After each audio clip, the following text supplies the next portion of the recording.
This week on Forward.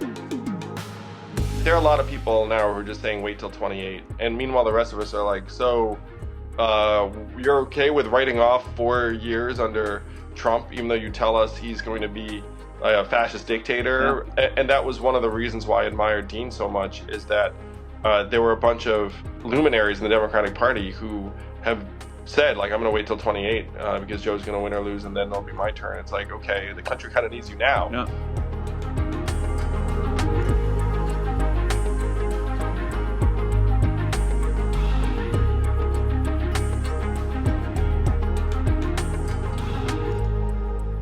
Welcome to an emergency podcast episode to talk about that debate with me and Zach. Holy crap, man. We were texting throughout, and it was incredibly rough. I had two emotions after that debate. One is there were parts of it that were fundamentally hilarious. There were really, really funny moments. The golf moment, as a golfer, a bad golfer myself, like two dudes fighting over their handicap, was hilarious. There was a moment where Trump said to him, like, Biden just mumbled something, and Trump said, I had no idea what this man said, and he doesn't know. He doesn't know either. Like, yeah. Objectively hilarious. But it was also a really, in my opinion, really sad day for the country. That was the other emotion I had. It was super sad. I've been sad ever since, more or less. I was stunned how bad Joe was. I figured his team had gotten a pretty good read on how to energize him for 90 minutes. I will say, and I wrote this up in the newsletter, that giving a speech off a teleprompter is a whole lot easier than having to do a 90-minute debate. And I made the point, if you told me I needed to give a good speech off a teleprompter this afternoon, I could do it, no problem. If you told me, hey, you need to go do a televised 90-minute debate this afternoon, I'd be like, whoa. You know, like I need some time, particularly if you're going to load me up with various messages, which clearly was the goal of the Biden team. And one of the major things going through my mind has been, when they did practices, was he terrible? and then when he was terrible, were they like, he'll be fine. Or was it like, oh my gosh, like maybe we should say he's sick? All right, let's say this first of all. Just want to pause, reflect right here, Andrew, because we get to say, "Told you so." Fucking told you so. We've been calling this since November. This is why I worked for Dean, because this was the moment I was trying to avoid with a lot of passion. And that's why I was really frustrated. And that was a dark day for the country, because here you and I are, and you just go back to 2016, 2017, Andrew, where you were like, this country's going the wrong way. I want to prevent this. And in November, we ran it back and said, you know what? Like, Biden's going to get stomped by Trump. This political system's not seeming to do anything about it. So you need a alternative candidate and to open up this primary so we don't have a debate where you're not even talking about substance because the messenger is non-functioning. And that's what happened. We can't really talk about substance because he didn't say anything that was coherent. It was awful. Yeah, you look awesome for stepping up with Dean. Dean looks awesome for making the right argument, the right call. I mean, there's part of me that wants to yell at all the press outlets that are saying, hey, drop out Joe. Where were you 5 months ago when there was a real life primary and candidate and a member of Congress who had risked his career to make the exact same argument, which, by the way, was 100% correct. And back then, the press ignored Dean and, you know, like you and me and the people that were backing him to a large extent, they tried to pretend, oh, no, this challenge doesn't exist. And then here they are 5 months later saying the exact same things, like, Joe Biden's not up for this. And I talked to someone yesterday, and you're right, there are different emotions for us, because I feel like we took two really big shots at preventing this. Number one was running for president myself in 2020, because if I were president now, frankly, I'd be fine debating Trump. Like, I actually think I would crush that guy. And number two, campaigning for Dean. And you and I really put a lot of energy and time and resources and spirit into the Dean campaign. And so after Dean withdrew, I don't know about you, but I was like, okay, like we did everything we could. Now, if this is the train wreck you guys want to go down with, like, I'm not going to keep um, railing against it. Though now, obviously, with this, things have changed where I felt I could make a contribution by pointing out what most everyone's already thinking. I don't. I think this term gets defined in so many different, or used in so many different ways, but I feel a little gaslit, dude. Like I feel like we were like, hey man, Joe's too old. He's not the right messenger. He did his job in 2020. You need to open up this primary. You have a relatively deep bench in the Democratic Party. There's plenty of people that could come in and be the vessel for, frankly, I'm a millennial. Like we grew up, we're like, hey, climate change is a problem. Like corporate greed is sort of a problem. Racism still a problem here. Like we were like a very optimistic generation, how we're going to fix this. And who's the freaking vessel for these supposed to be ideas in 2024? It's still Joe Biden is like 80-year-old dude, can't form a sentence. That's so frustrating. But somehow these folks, like the press, you have these institutions, you have Democratic operatives saying like, no, Joe's fine. The party wants him. There's no need for a primary because he's the incumbent and he's strong and he's doing cartwheels behind the scenes, et cetera, et cetera. We're like, when we lost and because of, we didn't get a chance to really compete, frankly, you're like, okay, maybe maybe Joe is still the guy, maybe this is the right thing. We should fall in line. We can all beat Trump. And then you watch this debate like, no, we were right. No, gut was right. We were right.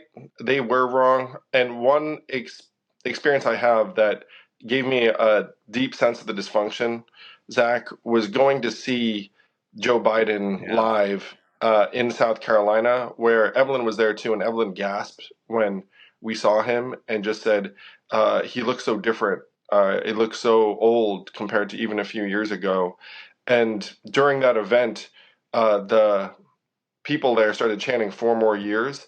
And you looked at Joe and thought, there's no way this guy 4 more can. That was my joke. I was like 4 more months, more like it, or something. So having seen him in person, he seems very old, and I've made that observation in other outlets. But you're right though. The gaslighting is like, even though I saw him live and thought, wow, like this guy is on his last legs, I still thought that they could hop him up for a 90-minute whether they're convinced debate or what, because they were doing it. I mean, they called for the debate and then they prepared for it, and then for that to be the performance. And people saying, by the way, one thing that really frustrates me is the statements from Barack Obama and other people being like, "Oh, it's one bad night." It's like, "Oh, I've had a bad debate." It's like that was a different animal. I mean, like this that wasn't Barack having a bad night against Mitt Romney in the first debate. Yes, this was not. Oh, I was not in the right frame of mind. I was not prepared. I had other stuff going on. This was. I'm 81 years old. I'm losing energy and faculties pretty quickly. We should really have a very quick intervention, and people pretending like this isn't a threshold issue. One thing I said to you before this convo was like, are we voting for a human being or not? Yes. Because there are a lot of folks who act like, look, it doesn't matter that Joe's way, way over the hill. It doesn't matter that a normal person would be deeply concerned about his vitality and clarity. We have to do it because of tribalism, policies, ideology. And it's like, look, like, are we voting for a human being to occupy a role or not?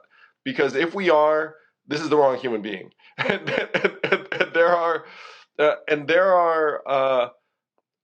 like, if the point is to win the election, like, I guarantee there are a critical mass of Americans who think we're voting for a human being, and that is not the human being you want to vote for, and it'd be hard to blame them.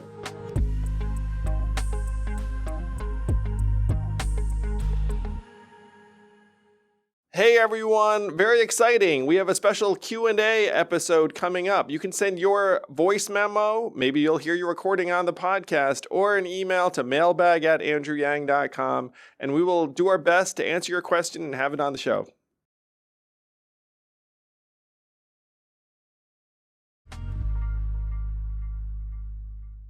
And so one of the things I want to unpack with you is what the heck happens now.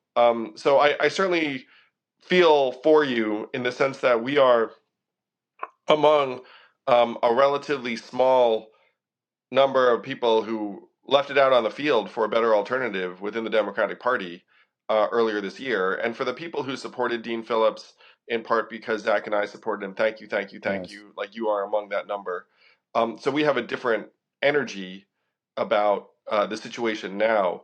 But have you been surprised by the New York Times, the Atlantic, CNN, even MSNBC to some point saying, hey, it's time for Joe to go? Yeah. So there's two things you want to unpack there. Not only where we go from here, but like, I think the way you can answer that is figure out what was the problem that got you here, and not the generic problems we've been talking about, but like specifically how the hell you got them on the debate stage, and who was making those decisions and what their motives were. Because that probably leads that answer. But to your point, like on one end, you have the Democratic Party, the party line that the talented leaders of the party can say right now. And you heard Gavin Newsom say it. You saw Barack Obama tweet it. Was that debate's the debate, fine, but this isn't about one night. This is about someone who tells the truth, someone tells lies, et cetera, et cetera. And to your point, are we voting for a human being or not? Now, what you saw was, despite the party line being toted by certain individuals, calling Barack Obama, Newsom, et cetera, you saw the New York Times, CNN, pretty much everybody quickly throw Joe under the bus, like instantly. It's almost like they had those editorials already written. It was pretty impressive. The turnaround was impressive to me. How fast it went. Like a new Ian Bremmer tweeted a screenshot of the homepage of the New York Times. Ian Bremmer, friend of the show, showing the New York Times never turned on a president like this before, or at least a Democratic president. There was an editorial board said Joe Biden should do the right thing, leave the party. This shit got me back on Twitter. I haven't tweeted in a long time. It got me all fired up. And so to me, my gut says someone's ready for this in the sense of, like, there's probably two situations going on behind the scenes. I've done this debate prep with you, et cetera. On one hand, because the reality is your debate preppers and your people behind the scenes are generally seeing Joe act on a daily basis. They know this is like thin ice at best. So there's the possibility is like Joe, because he's still relatively sharp. He just can't really speak. He's just older. He really, really wants to debate and stay in power. It's like the power hungry or arrogance or like self-fulfillment, whatever it is. He thinks he's good enough and no one has the gall to tell him no, or he's not listening and would tell him no. The other one is he's actually out to lunch out in space. And there's certain people, let's call it Jill Biden, let's call it as certain senior staffers that are telling him he has to do this. He needs to do this. And if people are driving him, do they have ulterior motives where they wanted to throw him under the bus so you can replace him on the ticket quickly? That's a question. It's like, I don't believe that's a possibility personally. Like I think he's surrounded by ultra loyalists who genuinely thought, Jill Biden literally was going to their super donors hours before the debate. Joe's ready. Like your wife is not going to donors in that way, unless your team actually thinks you're ready. Like when you talk about the gaslighting, I think the gaslighting is very, very strong within the Biden camp. They're drinking their own Kool-Aid. Yeah, they're following the president around, and the president is doing his thing, and they're like, yeah, you're great. Like I like that. That's, I think, the dynamic in there, and that camp is circling the wagons even as they're getting more and more pressure from the press and everywhere for Joe to step aside. Now, anyone listening to this probably knows. I assume you too think that the patriotic, noble, correct thing for Joe Biden to do is to step aside. And there is a succession process that's fairly straightforward if he steps aside. Yeah, so how do you think that works? I think I have a general. Well, so first, let's break this into two steps. Number one is, does he step aside? How do you make him step aside? And number two is, what happens if he does step aside? And then we can also talk about number three is, like, is there a path if he doesn't step aside? So Number one is who can make this decision for him to step aside, and it's a very, very narrow clutch of decision makers. It's Joe Biden, it's Jill Biden, and it's their guy Jamie Harrison, who's just going to do whatever the Bidens tell him.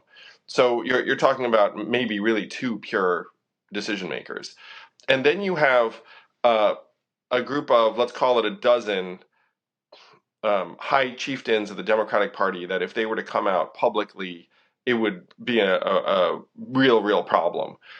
So that list goes Barack Obama, Kamala Harris, Jim Clyburn, Chuck Schumer, Hakeem Jeffries, maybe Bill Clinton, definitely Hillary Clinton, Newsom, Whitmer, Pritzker, something like Pete. I mean, Pete would never do it, but that would be, if Pete were to come up tomorrow and be like, "Yo, I work with the president, and this isn't happening." I mean that would be very, very significant.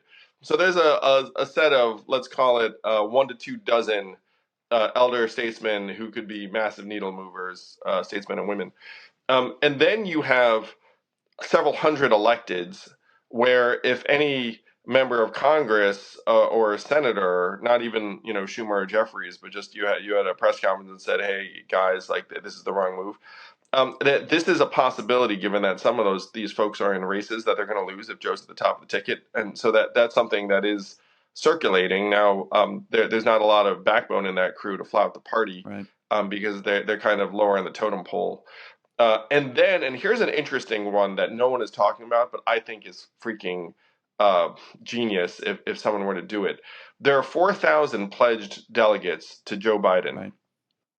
And the rules are that in good conscience, they will vote for the person that they're pledged to. Right. But if you were to have one of those pledged delegates come out publicly and say, "Look, I pledged to Joe, it should not be Joe. Joe Biden, I'm sorry, I'm a pledged delegate to you, but I will not be supporting you." Like, that would be tectonic. And then you could get any of a host of other pledged delegates to say, like, "I'm wavering," and da-da-da. Like that would be a real path. So and then you have the press, and the press has already turned, which is really fascinating. So you have, let's call it, X hundred journalists who are potential needle movers, but the journalists that moved en masse, a la the New York Times editorial board, when you're describing. So you have this Biden inner circle, you have the high chieftains of the Democratic Party, you have the electeds, and then you have the pledged delegates. So those are the body of people that I think could exert pressure. Oh, I left out a very important group, the mega donors to the campaign. If the mega donors to the campaign all circled up and said, "Hey, we're done, we're not giving, and we'll go public unless you step down," like that would actually be a very big difference maker too. Right. So if you add up all these folks, you're looking at maybe 5,000 or so key figures who could be difference makers in terms of Joe's decision. Like, put pressure on him where it really just becomes untenable. So that's the can you get Joe to step aside landscape.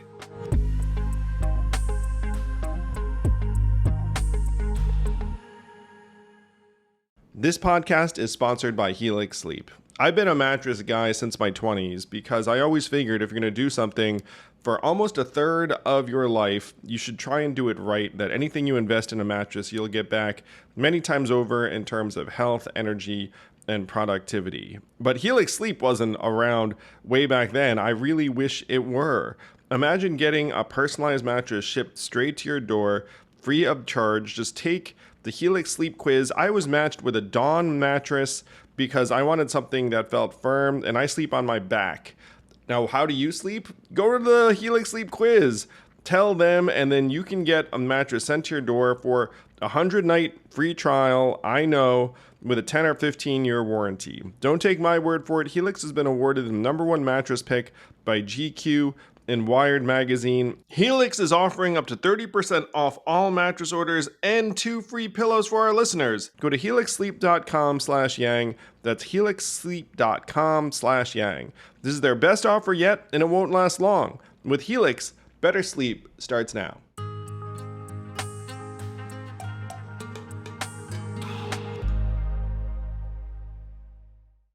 Your question about are we voting for a human being or not is I actually think the core one, Andrew, because if we're voting for a human being and the messenger matters, then this decision should be made already. Where if you watch that debate, you can't have that nominee. He's going to lose.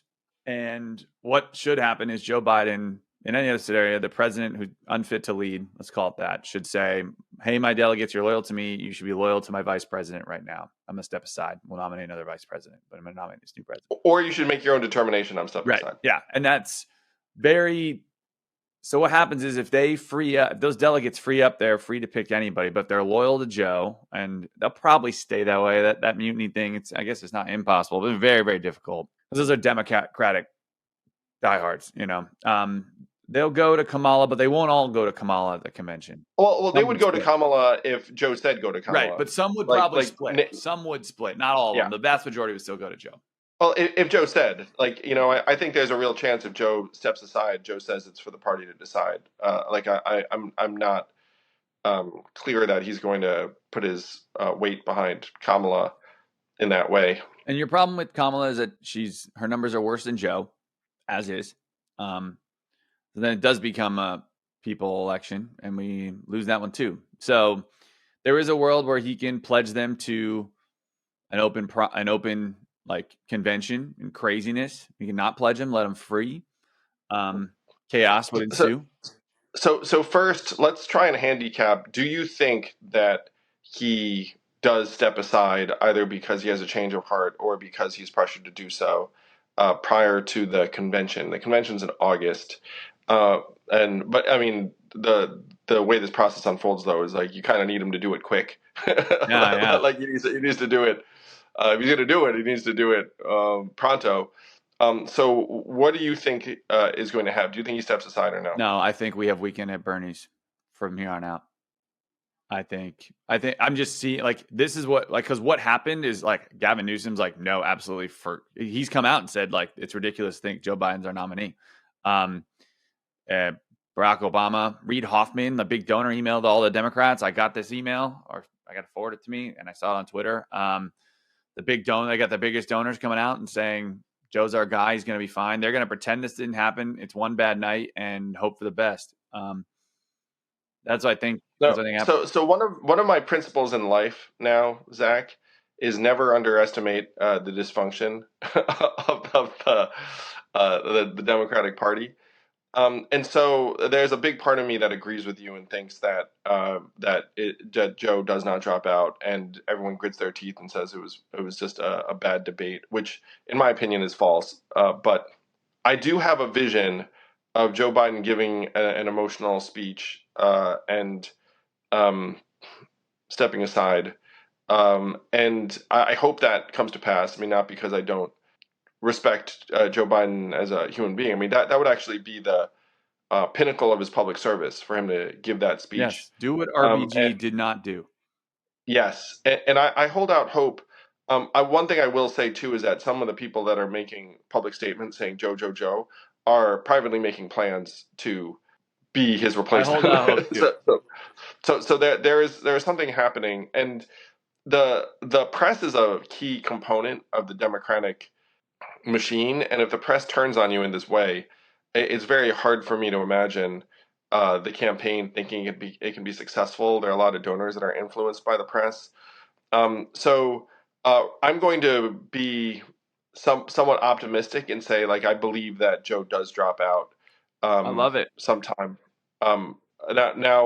This goes against the rule I just said, which is never underestimate the dysfunction of the Democratic Party, which would mean he doesn't drop out. So I'm torn on this, but I'm going to go on the optimistic side and say he drops out.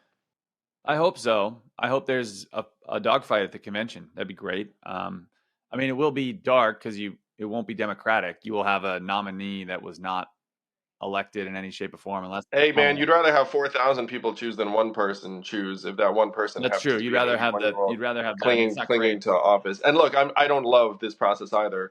I mean, obviously, we hope there was a genuine primary. One reason why I believe Joe drops out too is because there's that principle that whatever the most dramatic thing is will happen. Entertainment play. I mean, it's certainly dramatic to have your 81-year-old leading you on a futile campaign and a death march. I mean, that's dramatic, but it's also dramatic to have like a contested convention and the rest of it. And I'm in the camp too. I got asked, like, can a Democrat who's not Joe Biden win? It's like, of course they can. I mean, if you take age off the table, all of a sudden people are faced with Trump and be like, oh, I don't really like that guy. You know, he's got Look at he's got like a minus 12% favorability. I think he's something like 42-54, something along those lines. look at the down ballot numbers. Look at the down ballot. Look at Yeah, races. the down ballot numbers. Like, It's like all of a sudden, by the way, a bunch of senators and members of Congress and maybe some statewide candidates would rejoice. He's like, I don't have a freaking 81-year-old anchor weighing me down. you've got Dems still winning with Joe at top of the ticket, and Joe's losing to Trump, but the Dem is winning below him. And so it's clearly a Joe problem. It's a Joe problem. People are not fans of Trump. So if you were to replace Joe, I think that there's a massive uplift. And by the way, you still have 3 or 4 months to introduce whoever the heck the American people. And can you imagine the press coverage of the new nominees where they would be so fawning? It would just be like, this person walks on water. This person's amazing. Yeah. Like, we've been saved. Like, you know, like it would be. So that I hope. Okay, so number one, the threshold issue is like, does Joe step aside? And it can go both ways. But for the sake of this conversation, let's say he does step aside, because if he doesn't step aside, we all know what's going to happen. so if he does step aside, then you have. Oh, and one other thing that could prompt him to step aside is someone raising their hand and saying, like, you know, I'm going to contest this. Yes. I'm running, or I'm going to challenge at the convention.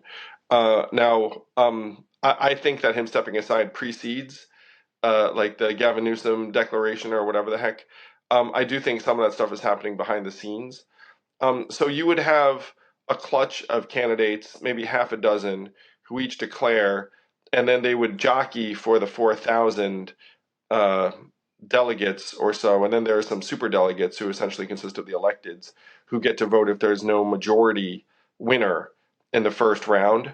So it would be one of the most fascinating accelerated campaigns we've ever seen, where all of a sudden you'd have people declaring for Newsom, declaring for Pritzker, declaring for Kamala. Like it would be like, It'd be you know, really these people would be the entertaining. most popular people in the country, and it would be actually very, very enthralling. Like, you know, seeing various people come out, it would be the most drama we've ever seen. Yep. And to be fair, if these folks that they're nominating are elected officials and they still have to be elected as president, I think there's still a good case for democracy here. I think if you put it this way, if Joe Biden, like, God forbid, not saying this, don't take this, don't cut this, make it look like an asshole, but if God forbid Joe Biden actually passed away, or just not passed away, it was just incapacitated, whatever it is, and Kamala was the now presumptive nominee, you'd have a contested convention. And I would argue that the Democrats should have one, because Kamala is not polling anywhere near high enough. They should have had a real primary 5 months ago. So, but yeah, they should have a contested primary convention. Right. I believe they would in the case you're describing, because Kamala does not wouldn't have them all locked in. That was my point. They won't all, even if they're loyal to Joe, they may not be just as loyal to Kamala. We'll see.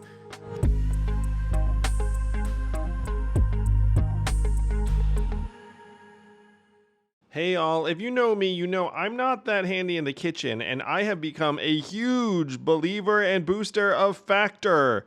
Factor's delicious, ready-to-eat meals make eating a joy. It's so fast. You just pop that thing 2 minutes later, and you are eating a restaurant-quality, healthy meal, making you feel excellent about yourself.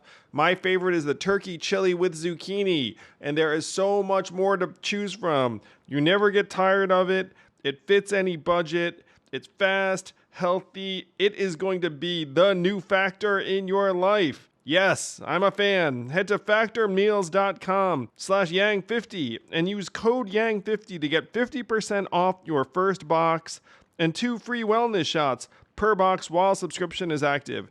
That's code yang50 at factormeals.com/yang50 to get 50% off your first box. Get Factor today. It's going to change the way you eat.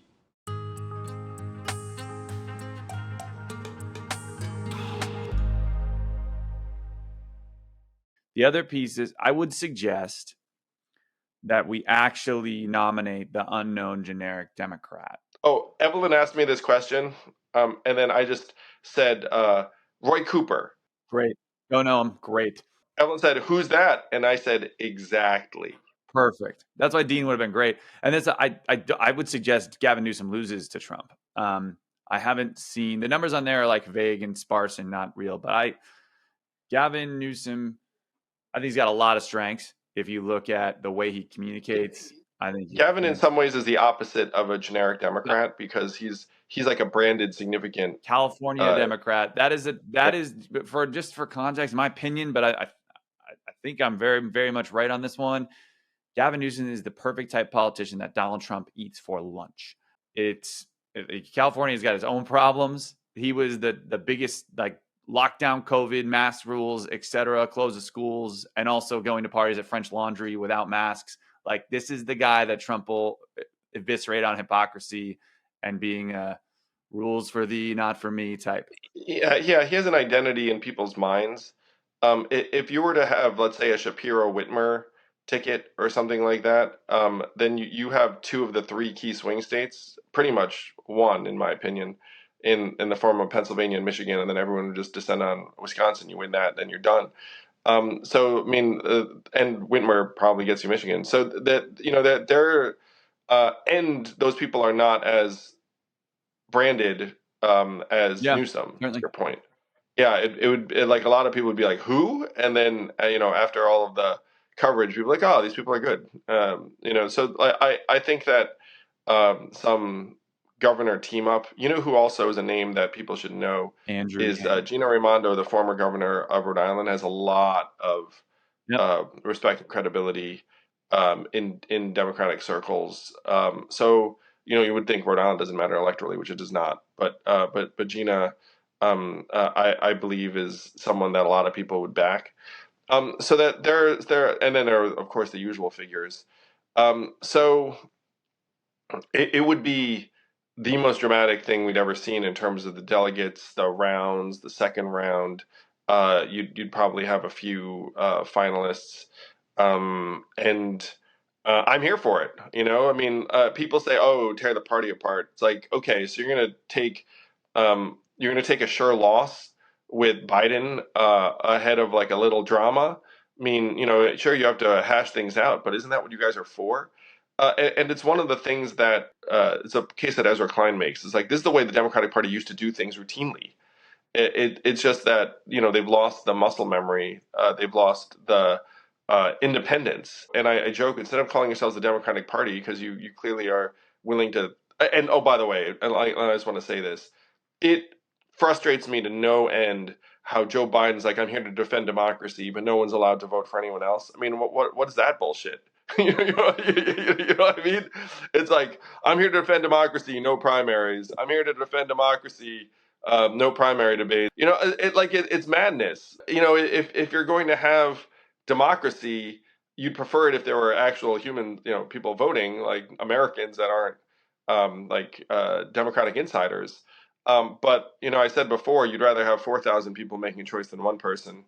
And if that's the best we can do, at least, hey, that would give Democrats a real shot. If you're going to champion democracy, believe in democracy. I guess that's my point. Yeah, I mean, this is my thing, and you said this early on in your campaign, man. Like, Washington, D.C. is not a town of leaders; it's a town of followers, and that's why you see this hypocrisy all the time.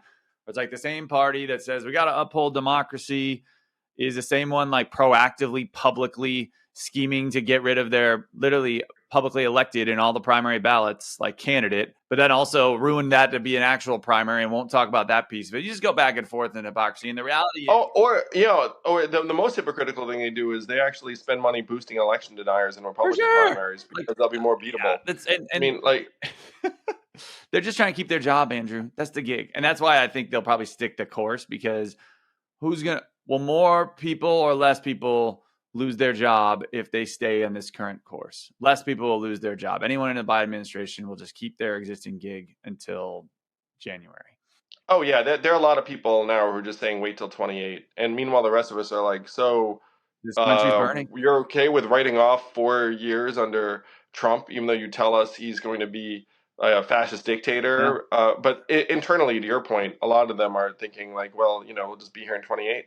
And that was one of the reasons why I admired Dean so much, is that there were a bunch of luminaries in the Democratic Party who have said, like, I'm going to wait till 28 because Joe's going to win or lose, and then it'll be my turn. It's like, okay, the country kind of needs you now. Yeah.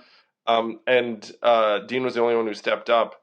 But I think there's a real chance you are right that careerism and cowardice and conformity rule the day, and that there's no one who's willing to step up and make the case that at this point is before our eyes that Joe needs to step aside. Like, people aren't going to risk their careers and their stature within the party.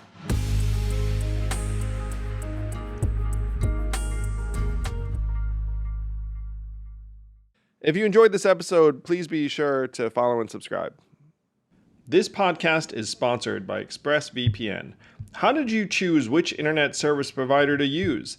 The sad thing is, most of us didn't have much of a choice because ISPs operate a lot like monopolies in the regions that they serve.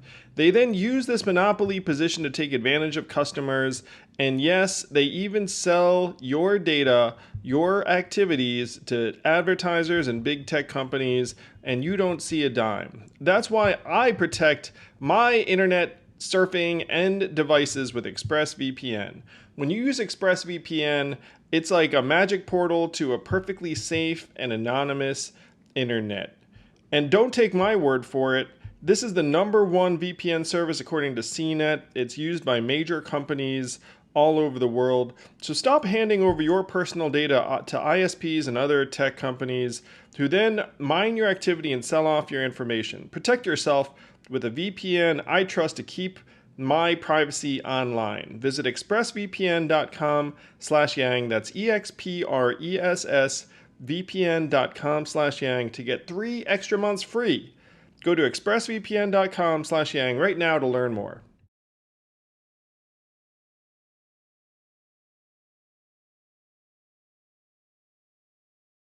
It's one of the reasons I always respect you. I always respect Dean, and I always respected anyone listening to this podcast or folks that helped us on any of these campaigns we worked on, because most people don't. Most people will say stuff in private but never do anything. It's frustrating. And this was a real kick in the gut watching this. You're like, God damn it. Like, I tried so damn hard to My phone's obviously been blowing up, right. and I agree with you, man. I've been super sad since the debate, and I tell people we're probably entering a very, very dark period as a country. But I am with you, man. I'm grateful to everyone who supported us. I mean, like, one of the reasons why we are allowed to do what we do is because we're not dependent upon the machine. Yes, we're able to think so independently. Yes. Yeah. So, so thank you to everyone for believing in us, believing in our ability to make a positive case in the country. Joe, you've done your part for American democracy by defeating Trump in 2020, and now what we need you to do is step aside. And you will go down as a great president, but you're about to go down as one of the biggest goats of all time by staying too long and serving us up to Trump. And we deserve better than that. So please, please do what your younger self would have urged someone to do in this same position and pass the torch. Not too late. Do the right thing, man. Be a patriot. I'd say, like, my favorite type of Yang gangers that don't follow politics at all, but loved Andrew. And they were like, hey, Andrew, you got to run, man. Andrew Yang 2024. Like, what are you doing, Andrew? Why is that? What are your thoughts on what entering in the ring right now? I get that every day too. I appreciate the love and the sentiment. I get it on the street. Walking around. People, we need you now. My phone's like, save us. It would be impossible to get ballot access at this late date unless you were running with one of the major parties. So it would be to run with one of the parties. And we're building our own here at Forward. We ballot access in 5 states. I'm sorry we couldn't get there in time for this cycle, but I think we may be fully fledged as an alternative as soon as 28. So I'll close this on a joke response. So people ask me all the time, am I going to run again? And then my stock response is, apparently I've got 40 more years. And then that gets a laugh. And then the response I get very often is like, but Andrew, we don't have 40 years. And then I nod and say, yeah, I know, you're right. Like, we'll try and get there faster. So we are trying to get there as quickly as we can. Please do check out forwardparty.com if you want to help us build it. But in the meantime, there's nothing preventing us from doing everything we can to help here and now. Yeah. And that was backing Dean. That's right now calling for Joe to do the right thing. That's backing good people in races that we think are important. And that can be local people in Forward Party. It can be congressional. It can certainly be presidential. Yep. But thank you to everyone who continue to believe in me and Zach and the gang, because we are still here working away. And that's your source of optimism right now, Andrew, my opinion, that the tide has turned in this election, right? Something has shifted. Will it be fundamental enough to make this the race, at least where we have like competency and decency still in the office on a relative standpoint? That's the hope, right? Like yeah, there's still a chance. And so, we should just pursue that opportunity until it is truly gone. Never stop the fight, man. We love you all. Thanks for tuning in. Greatest debate update ever. You feel a little vindicated. Come on, man. The worst debate performance in presidential debate history. And yeah, I've been sad, but you can't let sadness infect your actions. You got to do every something. day. We're doing stuff. You got to do something. I love you all. Stay strong.